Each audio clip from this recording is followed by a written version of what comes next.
Thank you again for allowing me to participate in strengthening your relationships. You know, in this session, we cover the 4 most important elements of any healthy relationship. Now, it's very important for me to share that it's not a matter of practicing these elements like once in a while. For example, take the area of meaningful communication. We just can't say, well, I'm going to talk to my wife on Monday and then not talk to her again until Thursday. And when she complains, say, hey, I talked to you on Monday, what's the problem? I've found that we have to work on these 4 areas every day if we want the best relationship. A good way to know where we stand in these areas is to ask each other, like, for example, 0 to 10, 0 rotten, 10 the best, where is our relationship in this area of communication? And then, what would it take to move that area up to a 10? Now, if you work on these areas and put them into practice, you're going to see improvements in your relationship. So let's get right into this session.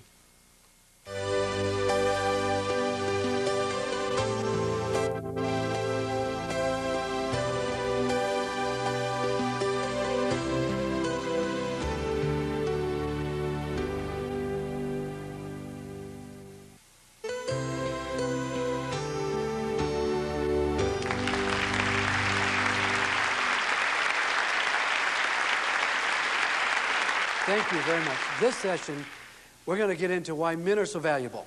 Males have the capacity to make a decision to really do the things that are one of the things I love about men, and I find it everywhere I go. You give a man a plan on what it takes to build a good relationship, and if he has confidence in the person or confidence in the plan, he'll do the plan no matter how he's feeling, and watch the results start to take place. It's one of our strengths because it's a decision. It's something we're going to conquer.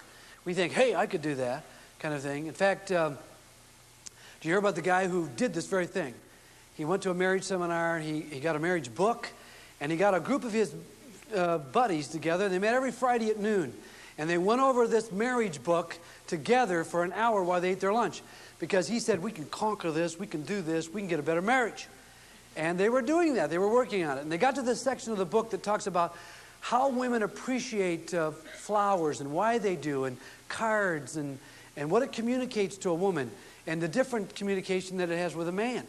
And so this guy finished it, and he says, I could do that. Hey. So he'd never done this before. He left work early that day. On his way home, he bought flowers, a card, candy, wrote a bunch of neat things on it. He'd never done this before. He has them behind him. He knocks on the door. He's home early now. She answers the door, you know, and he puts them out in front of him, and he says, hi, honey. He says, I love you so much. And she breaks down and starts sobbing. And he's thinking, wait a minute, I just read how encouraging this kind of thing is to a woman. So he says, what's wrong with you? She says, honey, everything's gone wrong today. She says, the baby's been grouchy and messy all day. She says, the dishwasher clogged up. It flowed all over the carpet. And now you come home drunk. Now, why is that even funny? That's because men usually do not make decisions to do things like that unless there's something's wrong. In fact, a woman will say, what'd you do? Or what do you want? Or whatever. You see, we're in suspects. See, the average guy doesn't think about cards, and, you know, we don't always remember anniversaries and those kind of things. In fact, the average guy can pick up Christmas and Valentine's Day, of course, because of all the signs all over town. But you can take the anniversary. See, it's more difficult for us to remember that because, you know, you don't have a sign out in front of your house saying 29 more shopping days until our anniversary. We need a lot of reminders. And it's very honoring for you to remind your husband of things, saying, I understand how much you value me, and I do, you know, recall that it might be difficult for you to remember this, or our anniversary is tomorrow morning, those kinds of things. Instead of giving us the card as we wake up in the morning because we don't have anything, and that's when one of the quick convenient shops, we go down there as soon as we can. But if you help us to remember, that's part of the honoring. In fact, I love it when I do some things around the home where I find out it's not really relational, and Norma is not hurt because she knows that I didn't do it intentionally. See, the problem with a lot of women is they think their husband lies in bed at night thinking up ways of straining the marriage. I tell women everywhere, that isn't true. Those things just come natural to us. We don't think that stuff up. Because left brain stuff is not thinking of relational stuff. We can make a decision to be right brain. And that's a lot of what this conference is all about. Learning to become more right brain in our relationship. It enriches everything. It enriches our home, makes us healthier, and we'll review that from time to time because that's an extremely important point. So one of the great strengths of a man is that we make a decision when we have a plan. One of the great strengths of a woman, she has a natural desire to have a good relationship. You either give that to a woman for the first 10 years of your marriage, or she'll start crawling the wall. She may not know why. It's the basis of a book, in fact, that talks about how men tend to be passive in building relationships. And women can, I find that women develop what I call relational scurvy. It's just like denying vitamin C if you don't give rich relationship, a meaningful relationship. She doesn't know exactly why she's feeling this way. He doesn't understand it. She's trying to explain it with female language. He's hearing it as a male. He's decoding it as a male language. He doesn't understand. And a lot of times this conversation ends and we go on being the way we have been. And more of the same does not bring change. Understanding what's taking place and making a decision. We want a better marriage.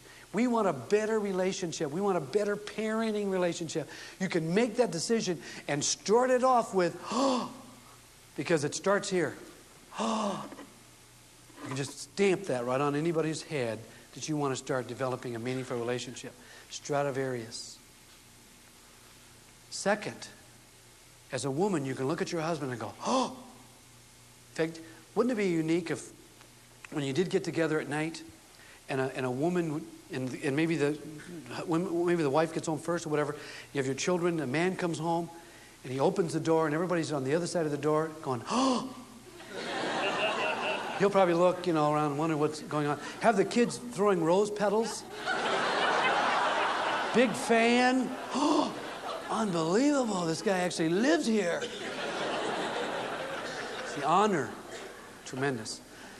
So we want to honor men in this session. Oh. Now, that's really what this session is all about. This is a session that we could entitle Loving Our Mate. And this is one of the strengths of a male, incidentally. I know you're wondering what this is. It'll make sense in a few moments. This is one of the great strengths of a man. He can actually get a plan, and you say, now, what this is some kind of a ivy plant here. And so we'll say that if we have to keep this ivy around our house, then we have to do certain things. We have to know what kind of and how much sunlight this thing needs, either indirect or direct or whatever. And whoever had this plant, I don't know the owner, but they have some lacking in knowledge and skills here in a few ways. Now, they may have left it where there wasn't enough sunlight. So you have to have the right kind of sunlight, and whether it's south, side of the house or whatever, and I don't know. But then you also have to know how much water it takes. And it feels a little bit damp down here, but I don't. Maybe they haven't watered it in 6 months. And just because they knew it was going to be on television, they decided to water it and see if they could perk it up a little. And they did perk it a little, but basically it was in big trouble. So we could basically say that the people who own this plant really do not know how to love this plant. Because love requires knowledge of what it takes to love something and skill in using that knowledge. You can have a lot of knowledge, but you may not have any skill. So you have to know how to trim this stuff. And then also, we know that it needs soil. So there it is. We have soil down here.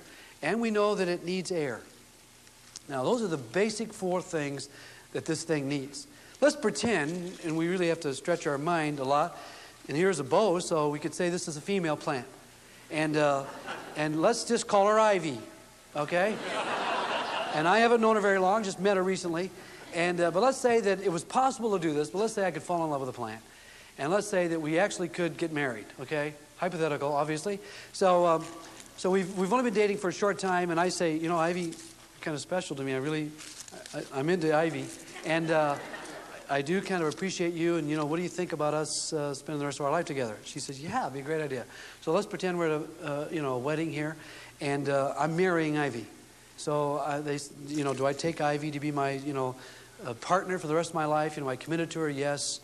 For better or for worse, and so on. Yes, I take you, Ivy. And she takes me as her lover in the truest sense of the word.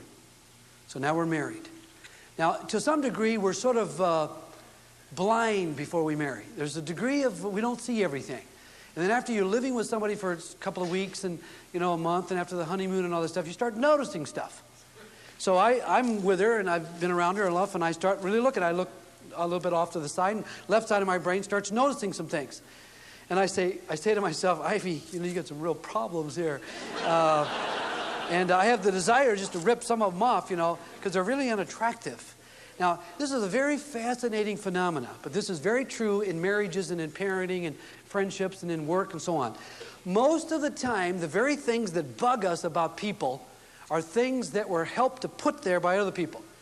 This woman that I dated and married with a short engagement, she could have been treated very poorly by her father. Do you know that women who are treated in a dishonoring way by their father, it's harder for them to respond to their husband in a loving relationship? There's some degree of blockage there unless they get that healed. A woman who was criticized a great deal by her parents, or a person who was put down at school, or just people who was, maybe a person was teased a lot or whatever. When you marry that person, you marry the whole history of that person. So we may get into a marriage with a pretty browned out situation here. Now, real love is fact-finding. We actually look over the situation and say, what are the facts here? What's going to take to have a good relationship? Obviously, we got to do something different than what Ivy's been going through. Now, and I don't want to go over and grab her dad and beat him up kind of thing, because that doesn't solve Ivy's problem at all. So what I can do is find out what is wrong with Ivy.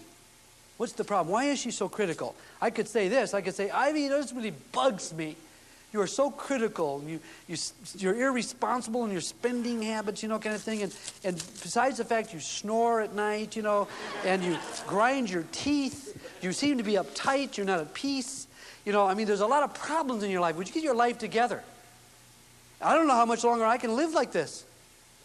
This stuff is getting to me. I can respond that way. But that's not love. Love is saying, Ivy, what do you need?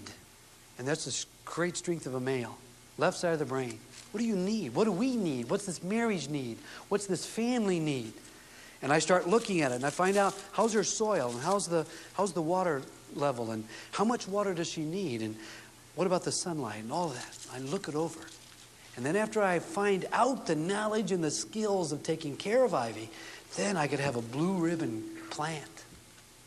But I can't have that until I learn that. And I am finding, and I can hardly wait to see more and more of this, men saying, what's it take? Give us a plan. And women, because everything I say that a man can do, a woman can do. Somebody needs to start it. Same thing with our children. Somebody needs to say, what does this take? So what does it take? It's exactly the same type of thing in our marriage. I'm a fact finder, left side of my brain. I get off away from my wife and kids and say, what's needed here? And I begin to learn from other people, of the sources of the books, getting counseling, whatever I need, to get the answers to what my family needs. And then I get a chance to provide that on the left side of my brain as a conquering experience. And I say, let's go for it. Let's go for the best. Let's go for a relationship that's 9 or 10. Let's don't go into the 3s and 4s and 6s kinds of things. I want the best. And I want to see our nation in the best. And I want to see families and marriages all across the world get stronger and stronger, and know that there is hope, instead of floundering around wondering, is this thing ever going to work out? I have seen so many couples that basically ready to divorce and stop their divorce and be able to get back into love because they discovered some things about themselves. We have an instrument that we're going to give, and I get to be involved in that in our nation, that not only shows the strengths of each individual in your home, but shows what they need and what their values are. And we'll be able to give that one of these days, so that we just keep adding more and more things to whatever it takes to have strong families and marriages. That's exactly what I want to see happen. So what do we do for our average home? What does the average couple have to do? What does it take? There's 4 things that I think every marriage, I believe that every marriage needs, and when I find one of those elements missing of the 4, I see a weaker relationship. And it's not that you're going to have 3 of them and forget the 4th one. You've got to have all of them to some degree. I mean, you may not be at a 10 in all of these, but you've got to have some of it there. And I say we can be working on it, and watch how your marriage begins to green out and flower out as you're working on these 4 areas. Area number 1, just like sunlight to ivy, is the whole area of security. Security. Security is knowing that somebody is committed to me and that I'm committed to that person for life. And I say to the person I'm committed for life. Because the more insecurity, the more problems you're going to have. In fact, you're going to have a lot of arguments in your home where you're saying, where are these arguments coming from? Why are we fighting about all these insignificant things? I'll tell you why you're fighting about insignificant things. Somebody feels insecure. We don't deal with the issue of insecurity. We're dealing with the symptoms of insecurity, which never solve the true problem. The more secure your marriage, the more sunlight is flooding your life and your home. Security means telling your mate, I'm committed for life. Whatever it takes, we're going to learn and solve this thing and stay together and have a better marriage. Watch it happen. Whatever it takes in our home with our kids, that's security. Because everybody's going to go through tough times. I go through tough times. You are. Every relationship is going to be strained out. My marriage is strained out from time to time.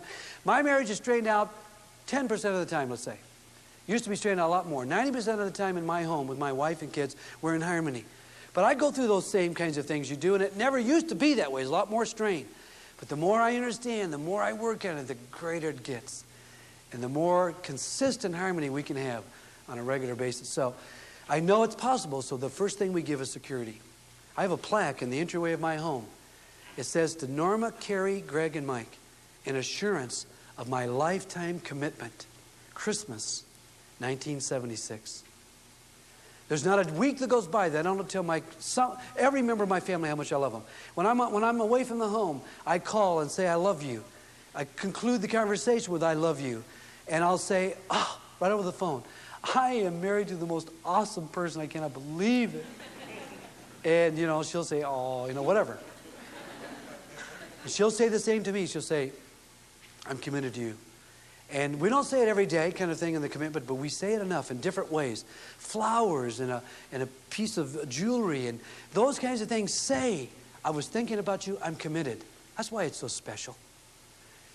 But there's a lot of insecurity in this world, and there are a lot of problems because of it. And there are a lot of single people that have insecurity too at the same time, because there's nobody committed to them. They don't know who loves me.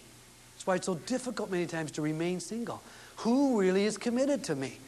And everything we read today in the romance magazine articles is what does a woman want? Somebody to commit themselves. I do that. And now I see the results. Did you hear about the woman who wasn't married? She's about 26 years old. Couldn't keep a man. Dated a lot of guys. Fairly attractive, but could not keep them. Because she had the worst case of breath odor of anyone she knew. She tried sprays, all the things you tried, going to the doctor, everything else, something with her stomach. When she'd get real close to a guy she was dating, he'd go, kind of thing. And he wouldn't ask her out again. So she made it of her mind that if she ever met, Mr. Wonderful, she was not going to open her mouth close to him. And if he ever kissed her, she was going to tighten her lips up so he wouldn't sense anything. That very thing happened. She met this neat guy, and they did, they'd hug and kiss, kind of thing. And he thought, that's different. Maybe if we ever did get married, I could talk to her about it later on, kind of thing. But she was kind of a romantic kind of a person, so she'd always want to take walks, take their shoes off and go by the water or by the beach or a river or whatever. But he would never take his shoes off because he had the worst case of foot odor of anyone he knew. And he wasn't about to lose her because he really liked her. He tried odor eater spray, everything. Nothing worked on him, okay? They literally date for 3 years, and they never discern this about one another, and they marry. They're on their honeymoon. She's in the bathroom crying because she knows she has to face him. He's out in the bedroom trying to figure out what to do with his shoes. He's trying to hide them. So she finally, the lights are off. She comes out of the bathroom. She gets under the covers. She faces him now for the first time.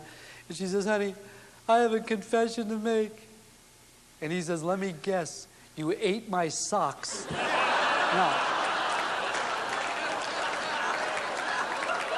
Now, that's extreme insecurity.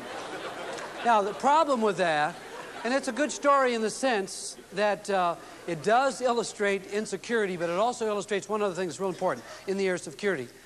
That is, anytime we put conditions on our security and love, you build insecurity immediately. If you say to a person, I'll love you if you get your leaves shaped up, then I'll love you. See, real love is a commitment to care for someone, whatever condition they're in, and I commit myself to find out why they're that way. And I'm only married to this person the rest of my life, so I got tons of time to find out what it is. And it's not in a condemning way. Like, oh, it'd be so much easier to live with you if you were, halfway decent to live with kind of thing. See, that just discourages and makes more insecurity. I say whatever it takes in my home, then that's what I want to do to build security, for sure. That's the first area. Second area. Now, this whole thing is built on honor. So we go, oh, I'm going to give 4 things to this person I'm married to for life. Second area, meaningful communication. Try having a good marriage, something close to 10, without meaningful communication. It doesn't work out. Guess who are the conversationalists in the home? The woman, not the man. A man has to make a decision, the average man has to make a decision to have meaningful communication. What is meaningful communication? I don't know. I'm learning what it is over and over again.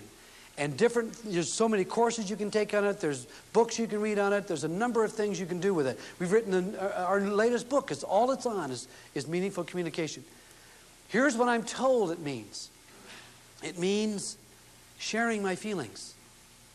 It means talking about ordinary things that happen around the house. It means talking about Christmas in August. And I never used to understand why we talked about Christmas in August, because I used to shop on the 24th. And yet I never realized how important that is. You know that the average woman gets more enjoyment in talking and planning about events coming than actually the event themselves? Vacations, they get more enjoyment, I'm told, from actually talking and planning it than the actual vacation. I used to say, well, then let's just talk about it. We don't have to take it. It doesn't work that way, because then there's no enjoyment time. But anyway, I mean, it's so fascinating to me how different we are with one another, and yet how important it is to have meaningful conversation. Now, I'm going to just say this as simply as I can. Communication is like water to Ivy, to my marriage.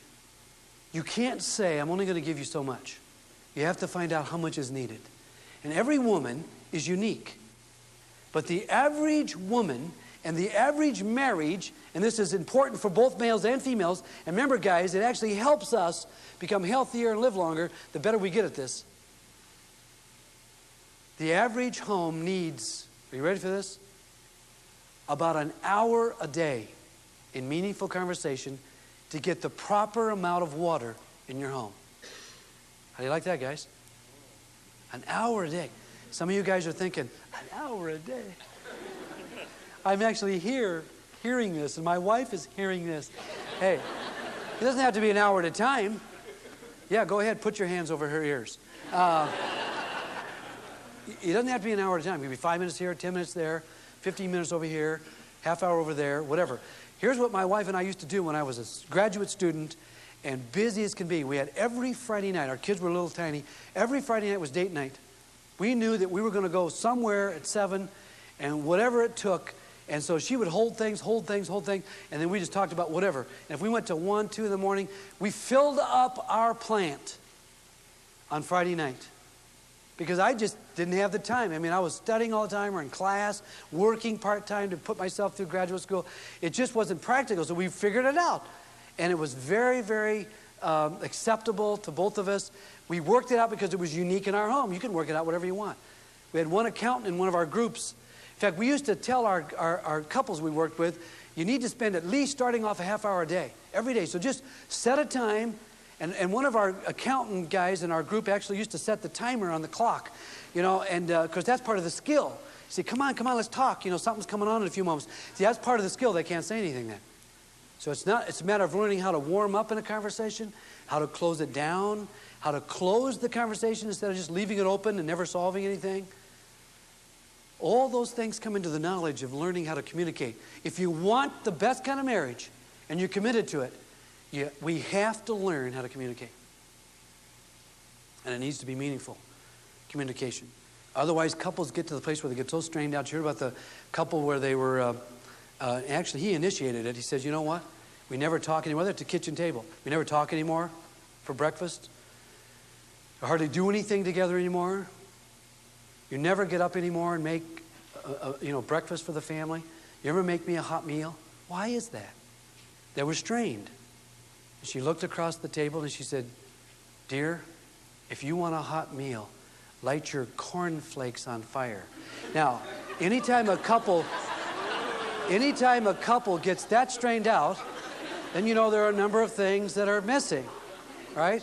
Well, see, those are only reflections that something's missing somewhere. It can either be insecurity, other factors we're going to get with. In fact, our third area, it could be a direct violation of the third area that we'll talk about in our conference here. Conversation. Watch it not happen if things aren't going right in your home. Make sure it happens if you want the best kind of marriage. Now, at this point, I'd like to say some really serious things and very special things just to the women. And I'd like to say it in such a way that sounds honoring, and yet I have to be honest with you.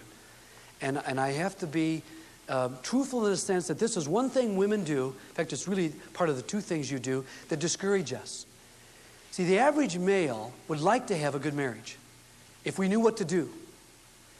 But what you do something to us that discourages us sometimes so much, we don't even have any energy to work on it. And yet you want that marriage. Now, this is the kind of thing you do to us. Do you know that the average woman can make 250,000 facial expressions?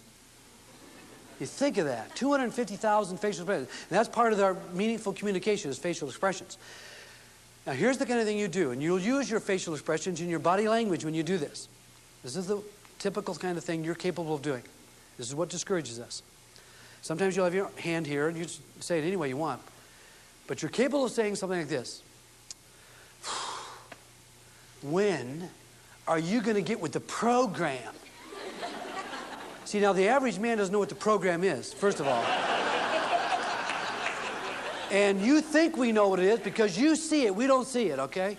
Now, when you tell us to get with the program, oftentimes we will do something because maybe we'll see tears or whatever else, and then you're capable of saying, is that your best shot? Do you think that'll work? Do you think that'll help? Well, forget it, buddy. That's not going to do anything at all. What you've just done, in essence, is cut us off at the knees. Because what you've asked us to do is something we don't know what to do. We didn't know it was needed. We thought it was fine that we just came home, every night. And why can't we just work this out kind of thing? We didn't understand what you were really looking for, security, conversation, those kinds of things. So what you do to us is you make us feel, and this is one of the greatest needs of a man, you make us feel inadequate by your facial expressions, your tone of voice, your body language, by what you say to us. And we really feel like we're out to lunch a lot of times because of your looks. And do you know that women literally intimidate men? UCLA does a study every year, does it over and over again. They have discovered that women basically intimidate us. You make us uncomfortable. You make us nervous. One of the reasons that we know you know something, we don't know exactly what it is that you know. But the problem is that you think we know. That is a problem right there. See, if you could look at us as a woman and assume that we speak a foreign language, we'd be a lot better off. Because we really do. We speak a left brain language that we don't understand why you don't understand us, and so on and so forth. And if you could look at us and say, my husband is a person that doesn't understand what I'm saying, and learn the language that we understand, and that's the fourth session we get into, we'll teach you a language system that you can use anytime you want with us, and again, you'll understand it, we'll understand it, and we'll feel your feelings, which is exactly what we need in meaningful communication. So it bridges the foreign language gap that we have as a couple. Otherwise, let's pretend that, and I'd like to have the women vote on this one too, but let's pretend that you came early tonight. What's your first name is? Christine. Christine? Okay. Let's pretend you came early tonight and there were some chairs that were goofed up, there were papers all over, and I knew you were all coming here in a few minutes. So I come over here and I say, hey, listen, can you give me a hand? I'd really appreciate it. And we introduce ourselves, tell me your name. And could you help me pick up some of these papers? And some of these plants are goofed. I don't know who goofed this thing up, but I could sure use your help because everybody's going to be here in a few moments. And so she just looks at me and smiles like, great, I got help. So I'm over here helping the chairs and she just sits there. So I think, wait a minute. So I come back over here and I say, excuse me, I was just wondering, Kristen, I was just wondering, is there any way you give me a hand? You said you would, you're smiling. I could sure use your help because all these people will be here any minute. And maybe you're not into chairs and papers. Maybe you'd like to take the stage and I'll take the other things. I could choose you. What do you think, okay? Look at her. She's smiling at me, okay? Now I'm hacked because she's not helping me. So now I come over here and I say, hey, this really bugs me. Something wrong with you or something, woman? You understand what's going on here? Can't you give me a hand? She's smiling. Can you believe she's smiling? Let's pretend this. Let's pretend that she only spoke Spanish. and I only spoke English. But I didn't know she only spoke Spanish. I'd like to have the women vote. How many of you women would think it would be pretty insensitive of me to get angry, all upset, everything else, because she can't speak my language? Because I don't know that. But how many of you think, yeah, if you get really on her case, that's pretty insensitive, that's unfair, that's not right, that's wrong to get on her case because she can't speak your language? Let's see you vote. It looks like 99%. That's exactly what you do to us or can do to us on a regular basis. See, because you look at us like, I can't believe you aren't getting with this thing. And we don't know what you're saying because you're speaking a foreign language. We don't speak your language, is basically what it is. So you know what we need? We need, one of our greatest needs is feeling adequate and receiving praise. If you want to really meet our need as a man, start noticing when we are doing any one of these four, or any other thing we talk about here, or any book you're reading on relationships or whatever else, start noticing when we do any amount of it and start praising us for it. And reduce your criticism down to nothing for a while, unless we come to you and say, please criticize us, which very few of us do. But start looking for ways of making us feel adequate. One of the greatest things I have in my life, ladies and gentlemen, is a wife who believes in me. A woman, you know, everything I'm doing, all this stuff, all of my books, everything else, I have a wife behind me who says, you could do it. I'll help you do it. I know you can do it. I believe in you. Because a lot of times I'm like, I can't do that. I can't do that. I don't think I could do that. I'd probably fail at that. She says, hey, even if you did, we got it down because you'll get it down. We could do it. She believes in me. I love it. And she makes me feel adequate as a man, as a person, as a husband, as a worker. Men, we gain our identity through our job. When a woman learns about what we do and praises us for what we do and looks for even ways of helping us do it better, whatever we do, then there's a woman behind us that knows and understands the deepest need of a man, because we're very sensitive to praise and we're very alert to dishonor and feeling inadequate. You know, one of the key factors in affairs is a man leaving a home, feeling inadequate at home. And it may be valid. I mean, maybe he doesn't understand what to do, and he's not loving her like he should, but he doesn't know exactly what to do. And he goes to work and meets a woman at work that's blinking at him and making him feel what? Adequate. In such an unreal world, in an unreal situation usually, and a lot of pain involved in an affair. But part of it, and I'm not saying this is the only reason, there's a lot of reasons, but this can be a factor.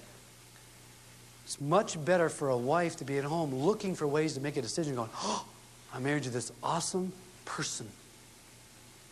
And we can learn it. Have you ever heard of the studies, you know, and I know it's kind of like psychology 101 kind of thing in college, where they taught you the power of praise? Remember those studies where we used to like I did with my niece when she was a little girl, I had her make up 100 sentences.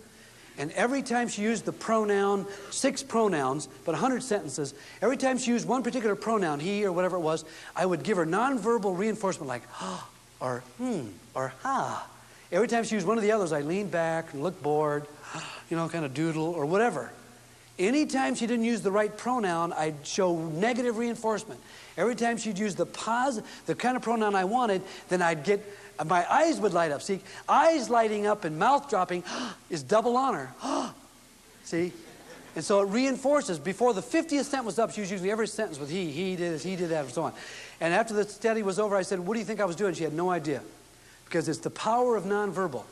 Literally, a psychology class at a university got together away from the professor and decided that every time he got close to the hot water radiators in a Midwest school, they were going to get excited about his lecture.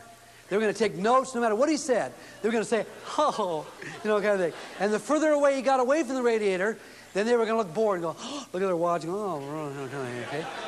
Within 3 weeks, they had him seated on the hot water radiator. That's the power of praise. Now, every woman knows what I'm talking about. Every man knows what I'm talking about, because that's what we do with our kids, what we do with our friends. We get people to talk about things by our facial expressions. If we're not interested, we look away. And people sense, they're not interested. I guess I can't talk about that subject. We do it all the time naturally without even realizing. Let's use the power. How can we do this? When your husband starts to do one of these 4 things, even starts, let's say 0 to 10. Let's say he's at a 1 or a 2. Go like this. Here it comes. Here it comes. It's coming. And we'll know we're doing something right. We won't know exactly what it is, but we'll know that it must be right. We love praise. So do you. Our children do. Look for the things we're doing that's heading us in the right direction. Stop criticizing the areas where we're failing. Because all you're doing is discouraging us. And again, unless we're asking for it. And there are a lot of times, ladies and gentlemen, that I go to my family and ask, how can I improve? And we've done it so much as a family that anybody love doing that? Do you love going to say to somebody and going, hey, help me improve. I can hardly wait to be criticized. How many are into being criticized? Let me see. There's no hand up. Nobody likes to be criticized. I make a left-brain decision to be criticized. Because wise people seek correction. Look at every successful company. People that have the evaluation forms, all that. That's criticism. It's not easy, but the more I do it, the easier it gets. So, our greatest need is adequacy and being praised.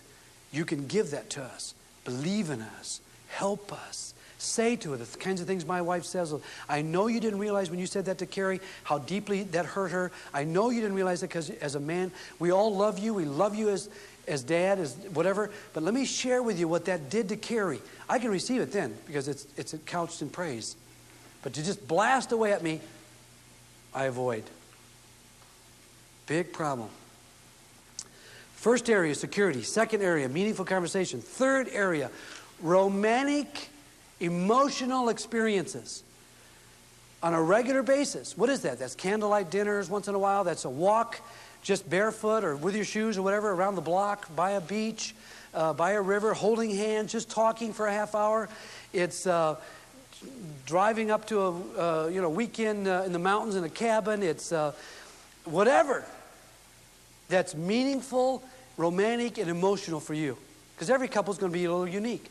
Now, there's actual things that we are capable of doing to wrecking the whole thing, even though we think it's going to be meaningful. One time in California, I had couples discuss this, and I said, give me some examples. So the couples raised their hand, One woman said, yeah, walk at night down by the beach, holding hand, just as the sun is setting. I love that. It's romantic to me. And he said, hey, that's great. And then I said to her, is there anything he could do that would wreck that experience? And she said, yes, if he brought his fishing pole along. Now, for a man, it's no big deal. It's way down here. It's not bothering anything. But we'll hold hands. She doesn't even see it. But just having your hand can wreck it. Well, we're down there anyway. We can throw in on the pier, as soon as we're done, kind of thing. But I never would have known that. See, this is why it's important to refine the knowledge and the skills. And you just spend the rest of your life refining and refining. You get better and better and better at it. In fact, what we can do in a little while, and this is in your supplement, you actually meet as a couple or singles with your friends and actually discuss what would be 0 to 10 a romantic, emotional experience that to you would be something really special. Now, it's both males and females. And then as you hear both persons something close to a 10, something really special, then you see if you can combine both of yours into one activity, whatever it is. You can do that. And just take your manual, sit down, your supplement, go through it, ask those kinds of questions, and you'll refine and refine. And before our year is up, you'll have 20 things you've learned that are really special for everyone in the family. Because if you leave that out, it's like leaving the soil. It's like leaving the roots bare. Ivy starts browning out. So, romantic, emotional experiences. So, security, meaningful conversation, romantic, emotional experiences. 4, physical needs. What is the main physical need in a home? Touch. Holding hands. Touching on the arm. Touching the shoulder. Touch. You know that 80%, the research is showing that around 80%, give or take what, 5 or 10%, 80% of a woman's need is non-sexual. What her physical need is to be held. Touched in a meaningful way. Not so true with the male. Men are testosterone loaded. We have a chemical flowing through our body that's called testosterone. Paint a big T right on your husband's t-shirt, because and with teenagers, it's flowing through their body. What testosterone does is it drives us sexually. It causes us to have a sexual thought, and the average male American has a sexual thought every so many seconds, like 40, 50 seconds kinds of thing. And I'm sure that's not true of the guys in this room, but in the typical male, and part of the reason is just because of the testosterone flowing through our body. We're basically turned on most of the time. Sexually speaking, males are sort of like microwave ovens sexually. Women are more like crock pots sexually. A woman tends to warm up to the sexual experience. See, sexual enjoyment and fulfillment for a woman has to be security, conversation, and romance first, and then physical sexual response. See, if you have a woman in your home that is not sexually responsive, something's missing. One of the other three, or all of the other three, because they tend not to be able to respond. Remember we said the difference between a woman and a man, objective and personal? See, the sexual experience for a woman has to be personal. It doesn't have to be for a man. Why do you think that you never read in the paper about a woman raping a man? She doesn't know those guys. She doesn't have a relationship with them, and she's not testosterone loaded. So why would she want to? And literally, I have gotten reports from people that I've counseled where they're like in their 60s and 70s, where a woman, in one situation, she had a kidney problem, and the doctor was prescribing the male hormone testosterone for part of her cure. Well, he went back to the doctor after a month and said, "Doc, I don't know what you're giving my wife, but we're too old for all this." See, that's a steroid. See, you can't buy this, guys, at the drugstore, because it ruins a woman physically. See, it messes with her. Voice gets deeper. She starts growing hair. She starts out arm wrestling you. It does a lot of damage to her body, so you can't buy it. Well, you don't have to buy it, because a woman tends to respond sexually to a good relationship. And if it isn't happening in your home, immediately as a male, let me just warn you, probably something's haywire and weakened in the relationship. Either the sunlight, the water, or the soil is weak. Get those three things strong, and watch what happens sexually, physically. See, that's why males with testosterone flowing through our body, at 10 o'clock at night, we can get into bed. Nothing happened relationally, basically, security and all those other things. We're capable of tapping you on the shoulder and saying, "What do you think?" And see, the average woman goes, "What do I think?" She doesn't even know where we're coming from, kind of thing. See, that's when she has a headache, or it's the wrong year, or... See, the bottom line is, guys, there has to be a good relationship, or that area is weak. So, to conclude this, great strength of a woman, her ability to develop and sense good relationships. And we can draw that right out of her. Strength of a male, we make a decision to do this because it's right. It builds strength into our home. We can do it when we have a plan. And this is part of that plan. This is not everything, but these have got to be included, these four. Security, conversation, romance, and physical. Remember, 20% or 80% of her need is just to be held. Meaningful touch. I told this one time to an audience, and a guy decided to do this on a regular basis. 8 to 12 meaningful touches a day is required by women to maintain their normal need balance and emotional balance and touch. 8 to 12 a day. And I've seen men reach over to their wife and go, "Oh, great, because this can reduce our medical bills, actually." So when that man hears this, he goes, 1, 2, 3, 4, 5, 6. That may not be meaningful.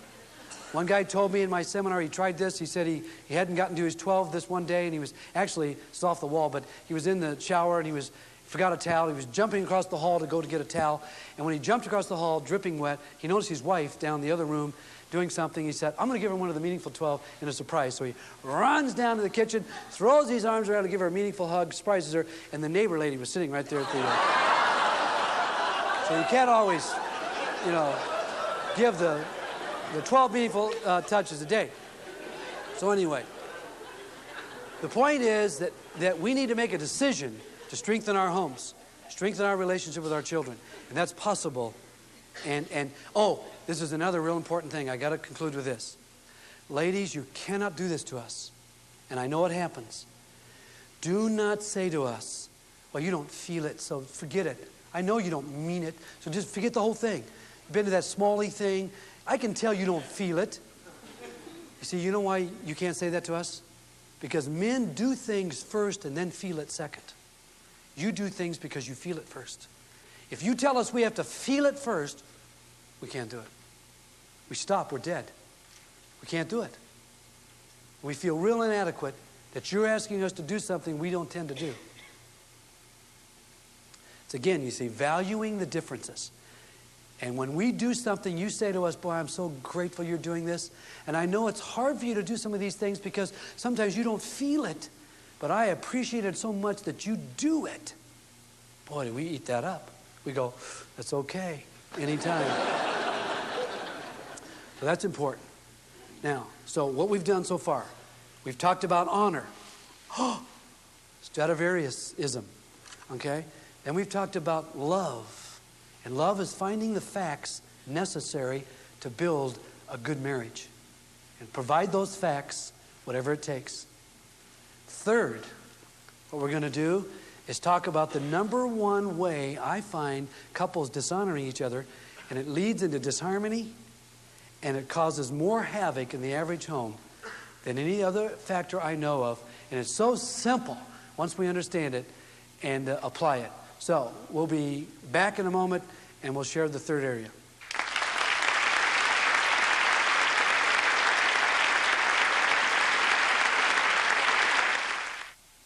You know, before we review this session, let me mention that the next video in this series is crucial in building and maintaining loving relationships.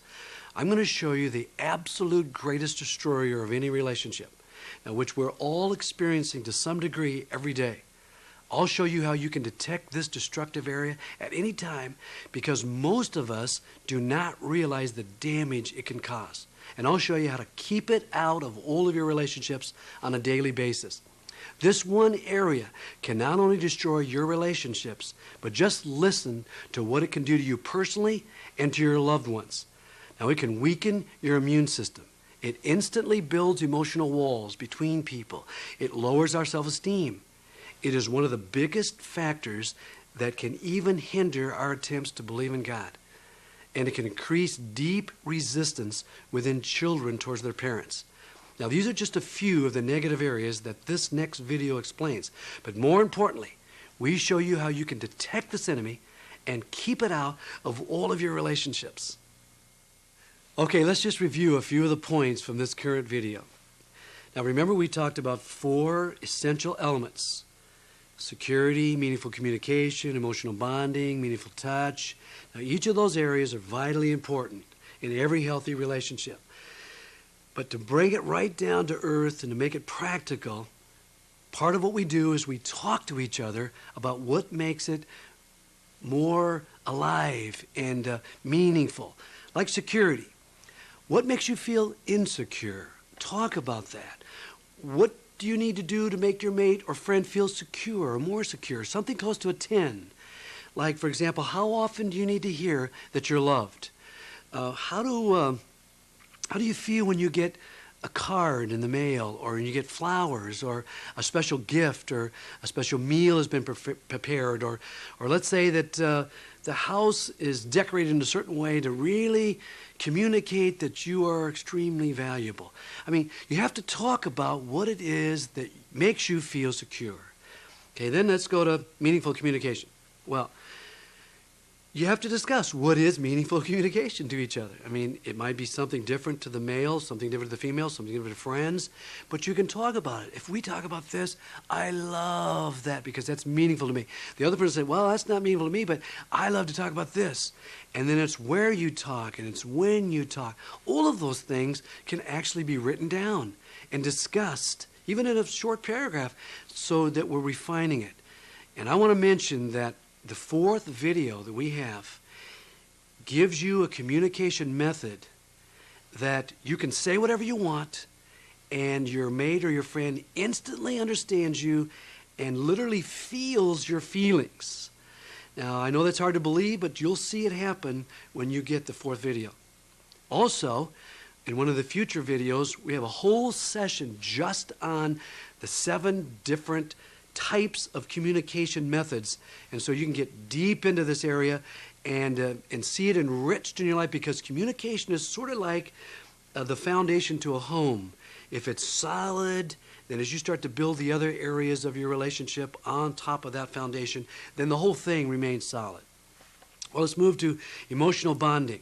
Well, when are you going to have your next activity? And is that activity meaningful to you and each person in the home or with your friends? Everyone needs to anticipate that they're going to enjoy this time together. If they don't, then you have resistance and you're not emotionally bonded like you could be. So discuss when's the next time we're going to do something, and what would it take to have it really meaningful for each person that's trying to be emotionally bonded. And then last but not least, and that's meaningful touch. What a rich area. I mean, how often do you need to be hugged? What kind of touching do you appreciate? There may be some things you're doing to each other in touch that you don't appreciate, turns you off. It's not meaningful, it's actually offensive. Well, unless you talk about it, interact on it, maybe write it down, what would it take to have a 10 relationship in the area of touch? See, this is so simple but so profoundly practical, because you can design the kind of relationship in these 4 elements where you then are confident that you're going to have a great relationship. And I encourage you to practice these things, because I'm telling you, they will work and you will experience a better relationship than maybe you ever dreamed possible. Because anytime you close someone's spirit, they want to put distance between you. Same thing in an office. You close the spirit of an employee and watch the morale go down. Because when they close up on you, they'll disagree with you. There'll be more backbiting in that office than you can imagine.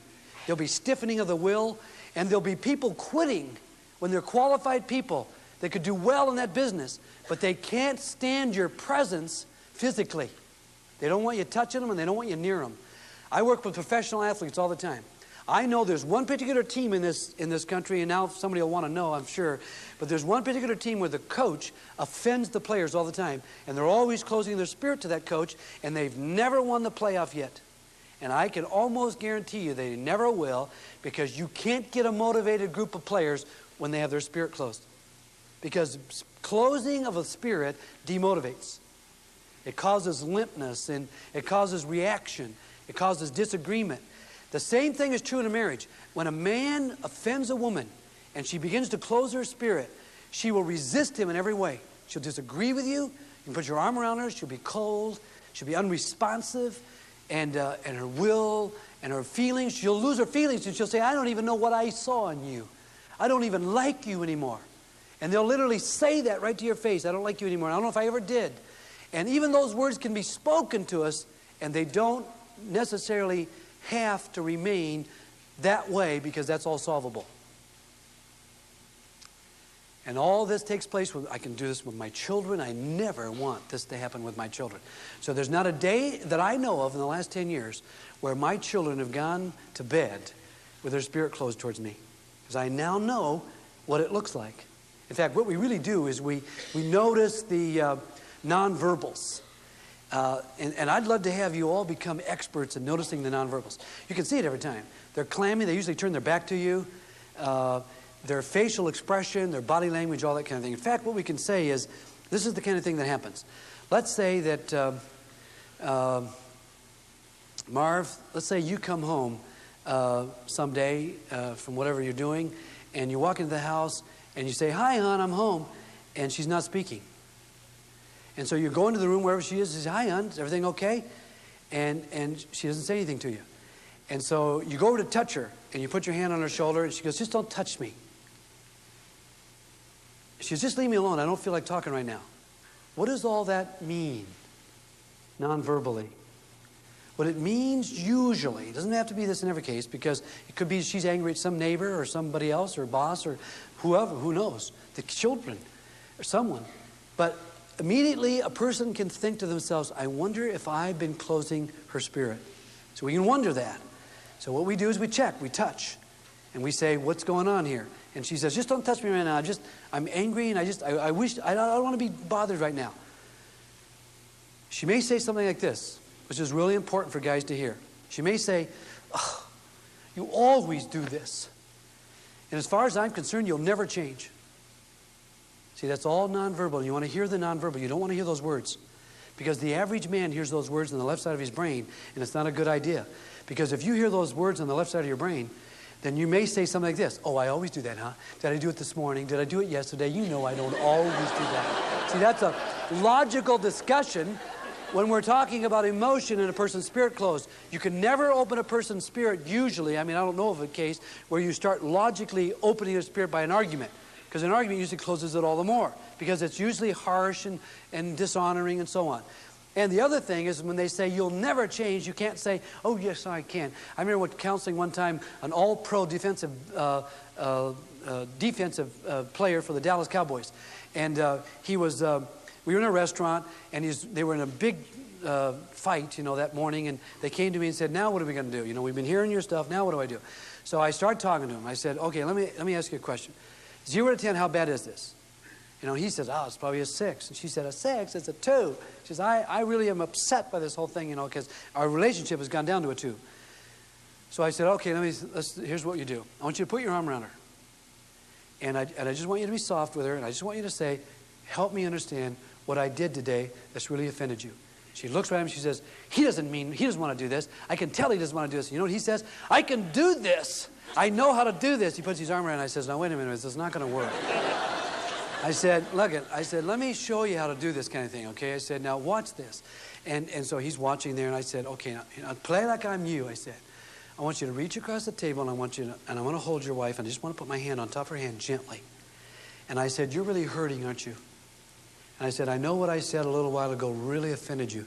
Really closed your spirit, didn't it? You know what that woman did? Her facial muscles started to relax. Her body language just started to give in. Tears welling up in her eyes. And I said, see what's happening here? And she stops. She says, yeah, but he'd never do this. And he says, I could do that. She's not listening to the nonverbals.